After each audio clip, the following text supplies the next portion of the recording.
আসসালামু আলাইকুম গাইস, আজকে রেসিপিটা কীরকম কিতা আপনারা দেখবো। আজকে রেসিপি লাগে সোয়াবিন সোয়াবিন ওর ডিম,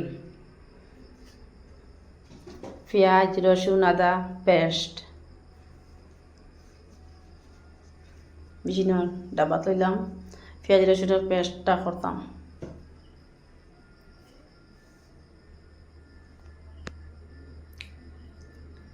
ডিমটা মানে একটু আগে আনছেন ডিম সাইডটাতে আমি বললাম যে সোয়াবিন দিয়া ডিম দিয়ে আজকে বানাইলাই খানি। তেনা কথা ঠিক আছে বানাও, দেখি কি জেলা বালাও যারা সুন্দর এলা করো। আপনারা দেখবো আজকে ডিম ডিম দিয়ে সোয়াবিন দিয়ে কীরকম খানি।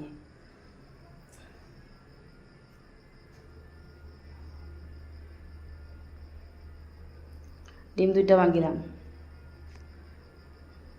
রেসিপিটা কীরকম লাগে আপনারা একটা কমেন্ট করবা, করলে কইবা আর কি কীরকম লাগে, কেলা লাগে, সুন্দর লাগে নি মা বালা লাগে নি কীরকম লাগে আপনারা, তো বুঝতে পারমু আমি আরও বানাইমু।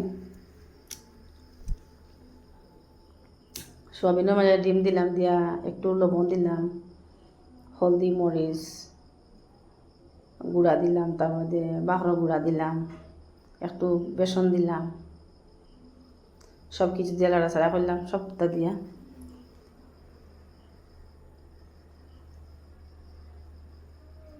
প্যান বইলাম,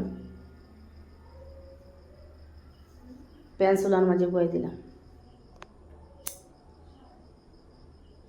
একটু কড়াই মানে প্যানটা গরম হয়ে গেলে তারপরে তেল দিলাম।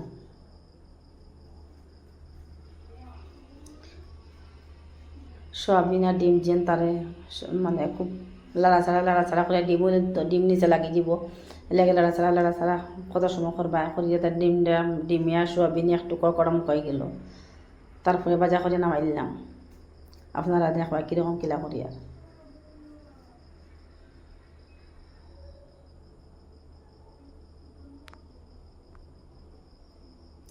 ও একটু হয়ে গেছে, অসুলা বানিয়েছি গিয়ে অসুলা তার একটা মানে আমার প্যান বয়েছি, বইয়া প্যানের মাঝে একটু তেল দিলাম, তেল দিয়া মানে আমার পেঁয়াজ রসুন আদার যেন পেস্টটা দিলাম, দিয়া হলদি মরিচটা দিলাম, দিয়া নাড়াচাড়া করে মানে পেঁয়াজের আর মরিচের গন্ধটা যাইতো আর কি, মরিচেরও গন্ধ যেত, পেঁয়াজেরও একটু খাঁচা দিয়ে একটা গন্ধ ওটাকে লাগিয়ে, আর তেল বাইব ক্লস খুব সুন্দর লাগে দেখতে। তারপরে সয়াবিন ডালি,